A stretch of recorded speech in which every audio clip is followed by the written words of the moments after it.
breaking news, donc vous allez voir une nouvelle en bref. On dirait qu'il y a Université nationale de Manchester, il y a École of Business na Manchester où il y a hospitality.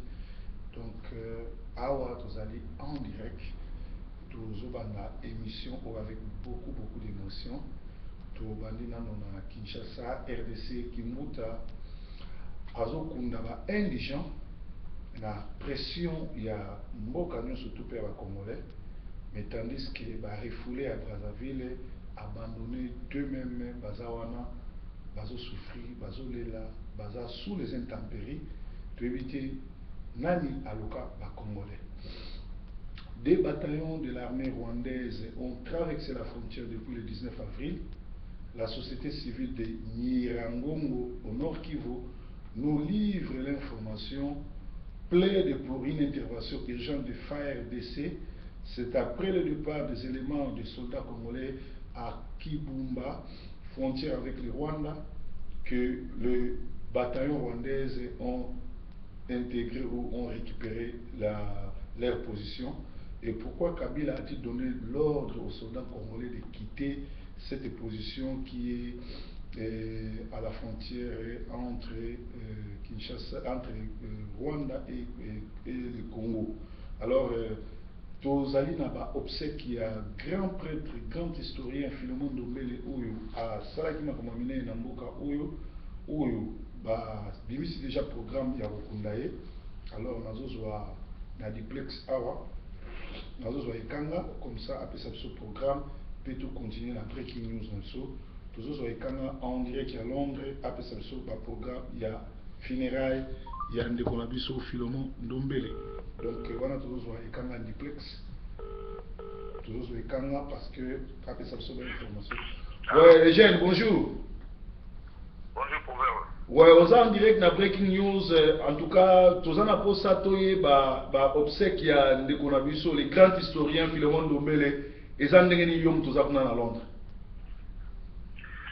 Ouais, bonjour et puis bonjour ma téléspectateur na surtout balanda émission ya break news.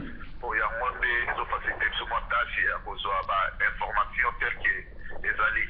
Bon, matanga ya Philemon Ndombele, lobby jeudi, encore et vous à Tottenham, et vous allez à partir de 11h jusqu'à 13h. Voilà, le lobby.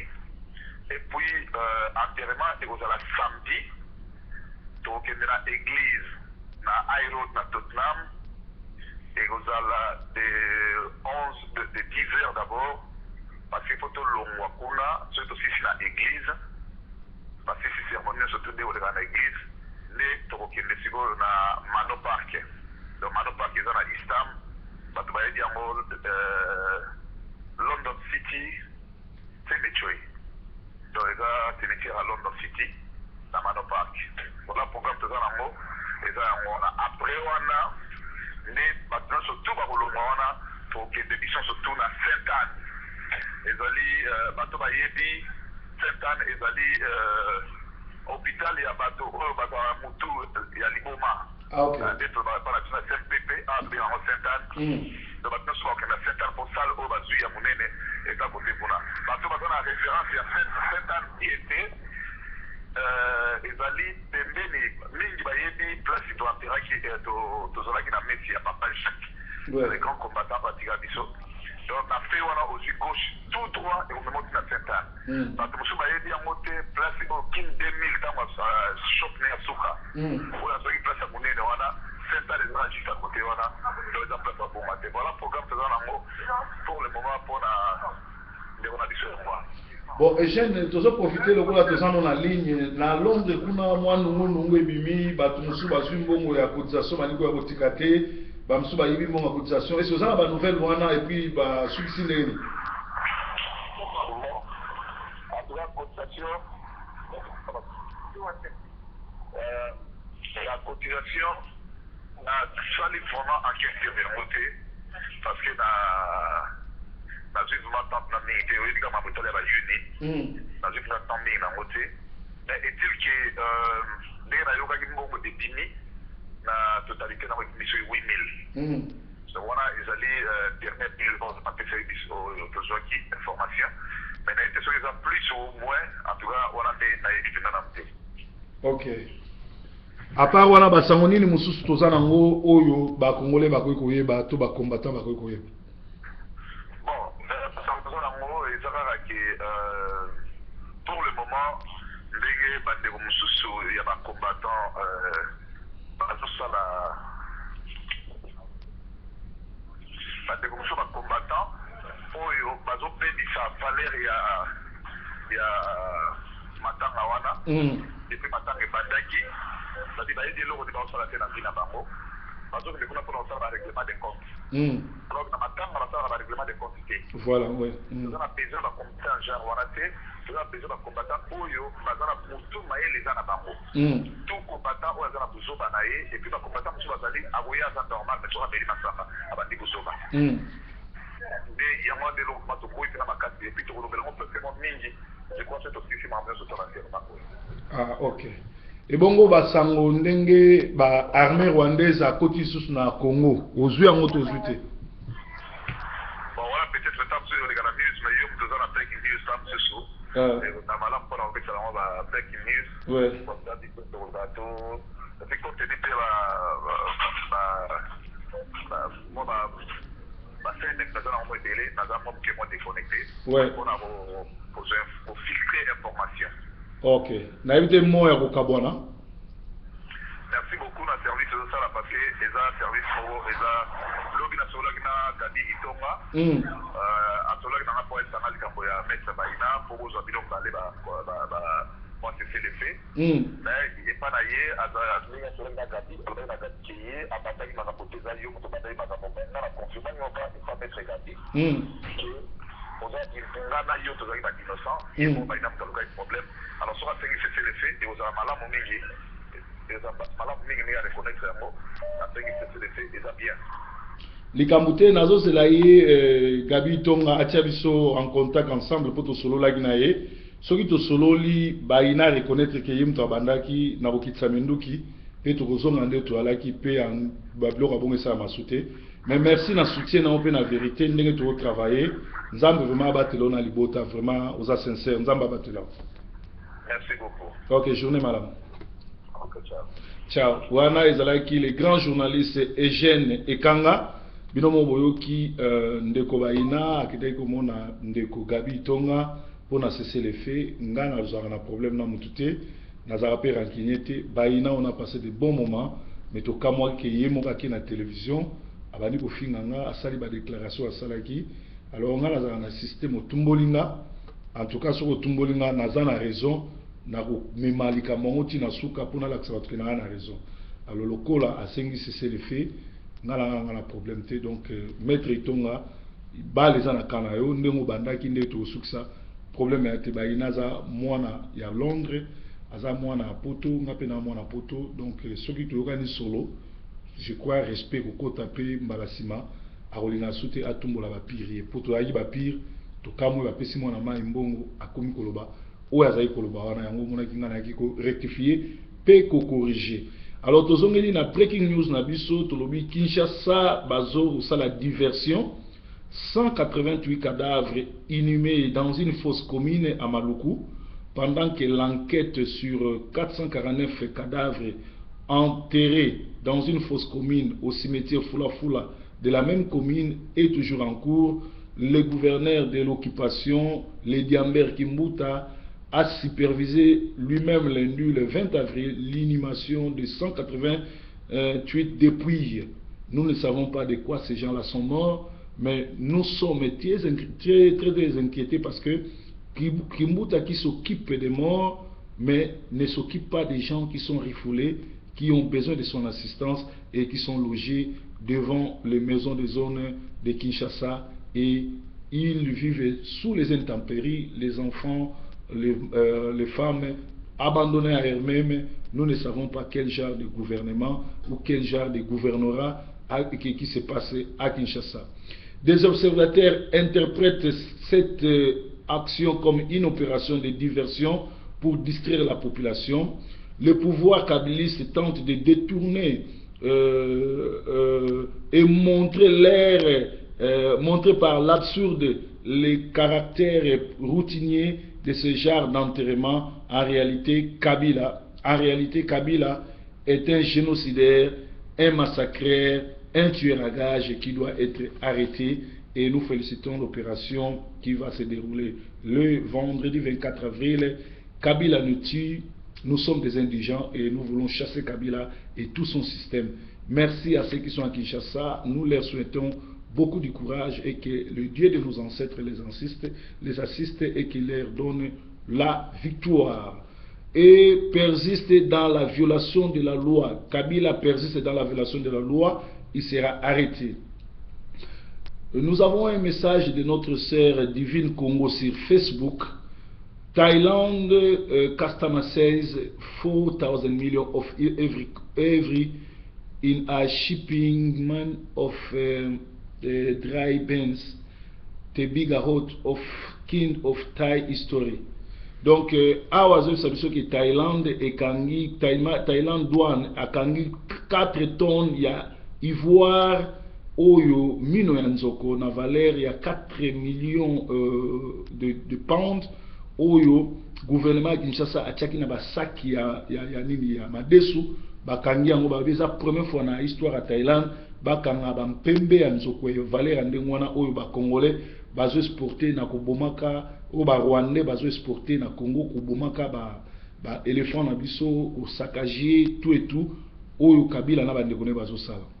Les Congolais massacrés sont entassés comme des rats dans de fosses communes. Colette Breckman nous dit les M23 de Kabila et Kagame et Roberwa, des Rwandais qui ont amené les viols de Kigali à Kinshasa.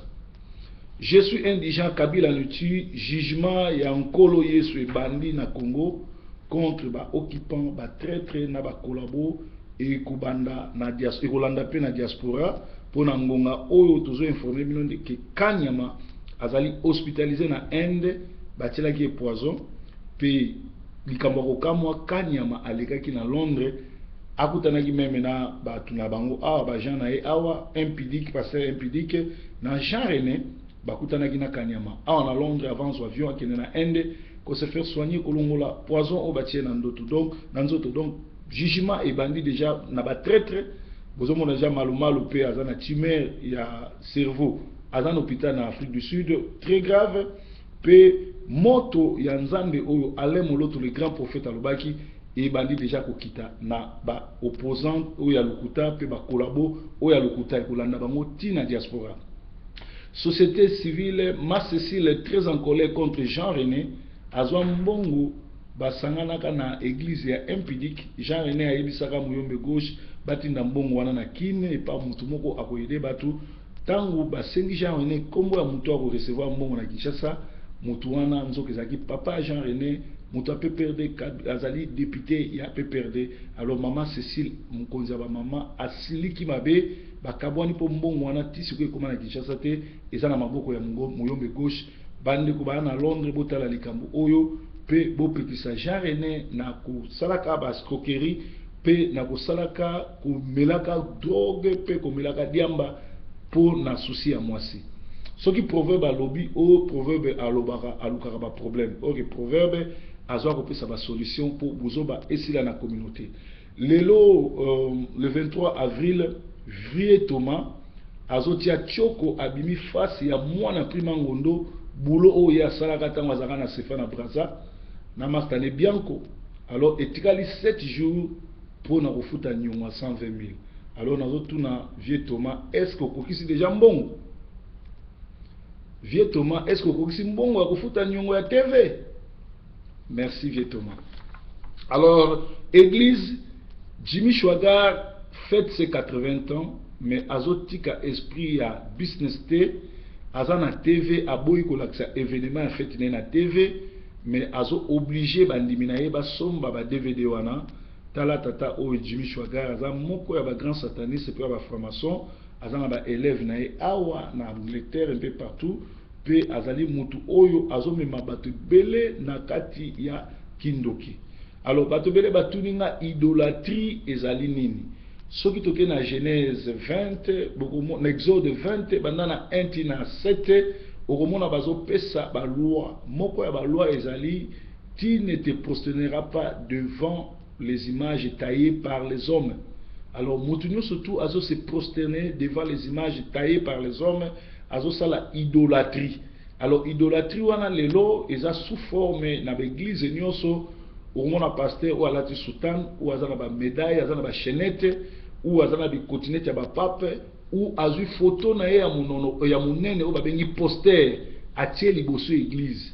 En réalité, l'église ba ko tia ni photo à Yesu pour Yesu atika photo te, ni photo à Marie, ni photo à quoi que ce soit. Alors mutu oyo azoke une église pasteur azu photo na ya munene atie liboso na chair ou bien na kati église bino bozo sambela pasteur azakuna ezali esprit ya ba franc-maçon, ezali esprit ya ba idolâtre, ezali esprit ya bato basimbi soloka, c'est-à-dire soko kenda na église ande mwana ata bosambelaka, ata botangaka kombo ya Yesu, ata bosimbaka Bible, bozali déjà na kati ya lifelo parce que pasteur wana azali kozwa place à Jésus.